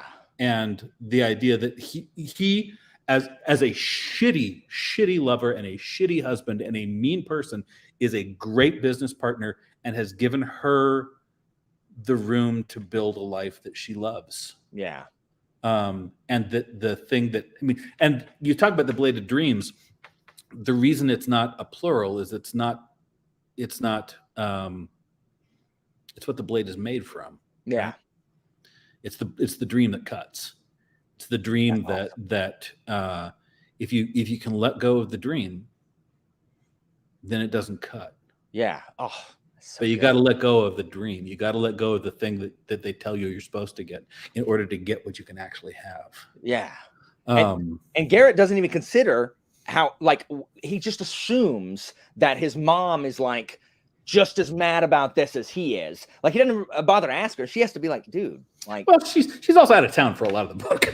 Yeah, that's true. But he's offended on behalf of his mom. He's like, how dare you, dude? I'm not doing this. And then there's that. Well, it's their housekeeper, right? That is his lover, and she's in love with him. She's in love with the terrible man who he's apparently nice to her. I not guess. That nice. No, she's kind of miserable. I mean, you look at her; she's not having a good time. Well, I mean, she lives in a nice house. But she lives in the crappy part of the nice house. She lives in the crappy part of the nice house and spends her life serving the woman who's actually getting all. That's unhealthy. That's unhealthy. Yeah. Oh, it's so dysfunctional. I hate that guy, but he's a standout, like villain for me. He's so. Like, it made my skin crawl how terrible he is. But Gareth's brother's nice. Gareth's brother is nice. He's just trying to do the right thing and get married. I guess he's married now, but yeah. He likes her. Yeah, he does. That's right. He was in love with her to start with because he thought she was pretty and wanted to talk to her. And she's like, that's fine. Like, I don't dislike you. Relationships have been built on less. I know, that poor kid, poor guy. He'll be fine. It's great. And then Age of Ash, which I skipped over talking about spoilers. Elise's she's like her literal transformation into Darrow. She thinks that if I become Darrow, then he isn't dead. So she's like, oh, well, he would have walked like this, and he had this club or cudgel, and it's just like, that ain't it, Elise. Like, you just, of course it's not, but yeah, it's unhealthy holding on to the dead. Yeah, and who doesn't? Yeah. Oh yeah, for sure. I mean, even not even literal dead, people holding on to dead dreams. Because dead relationships. Yeah, dead. Well, and Samish too. Samish has how she wants it all to be. And the one of my favorite moments in Age of Ash is at the end when Samish is saying that she's gonna leave the city. Yeah. And tells Elise that she lost someone too. And Elise, I didn't know, and said I didn't talk about it. Yeah. It's like, it was you. I lost you. Yeah. I gotta go. Samish is great. Samish is great. And and because everyone likes Samish, like, you throw a lot of grief at Elise because she just uses Samish, at least for 2/3 of the book. Where is Samish? How dare Samish not understand? Samish is complicit. Samish is carrying that shit. That's her. Elise should know. People that act like that are definitely infatuated. Elise should have better situational awareness to realize this girl's in love with her. Elise is so lost in her own grief. It's these freaking kids. It's Daniel. just kids, dude. It's just kids. It's just kids. I know. It's happening in every high school in the nation right now. It's just kids. It's just we were like that too. It's everyone. I love Elise's conversation with her mom, where she's like, "Well, it's not fair," and her mom's like, "When did anybody ever tell you there was gonna be? Like I'm sorry, like that sucks." When Elise's mom, who Elise treats like trash the entire book, when all her mom wanted was her to not end up like Darrow, and she protects her from what Darrow really was for a long, and then she's finally like, hey, like, what do you, like, why are you idolizing him? Like, he went off he died. Darrow's dead because of Darrow. You need to stop blaming everybody else. Darrow is dead because of Darrow. And you've got, like, that's so good, because that's anyone and their parents, like, just thinking you know better, you know everything. And I mean, anybody who's been a teenager. Well, and hopefully, I mean, the balance is, the art part. The balance is having that be recognizable, but not predicted.